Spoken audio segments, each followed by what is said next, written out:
I'm Raf Giallo from Newstalk, and I'm joined by our head of sport, Gilroy, at the Sports Summit. What's the itinerary for you today? My itinerary is pretty simple. I stand up and introduce a bunch of people who are impressive and important and talk.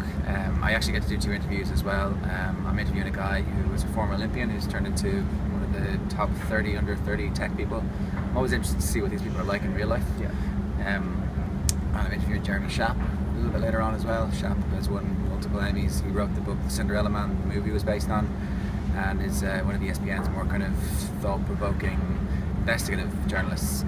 The thing I'm most looking forward to is in the second part of the afternoon, the drummer from the Smashing Pumpkins is now a tech CEO, and he's involved in live music, live events, and keeping fans connected at a live event. So obviously that has a very clear application in sport as well. And to be honest, I'm interested to see how much of a reach it is for the sports community to say, oh, hang on a second, we've got startup culture, we're innovative, we're all that kind of stuff that tech is perceived to be.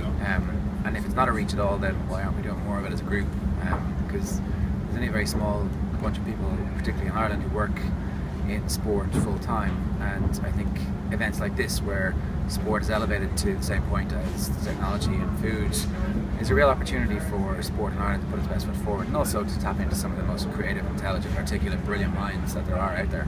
And first up is David Epstein, obviously, that we all know from the sports gene. What are you kind of expecting from him? Well, I actually saw him do a lecture just recently, which was a full hour long, and I was blown away by it.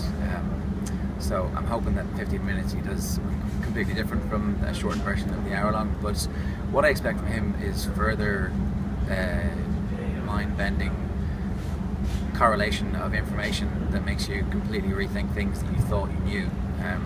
In about 2 minutes he debunks the 10,000 hours rule, just says this is nonsensical, and provides evidence that some people go to training, some people can be trained, some people will never be better at doing a particular thing, and their fields of interest should be generally directed somewhere else. So basically I just want to hear what he has to say, because he's one of the most brilliant minds writing about sport and science that there is out there. And look, we're privileged to have him in Dublin for a second time.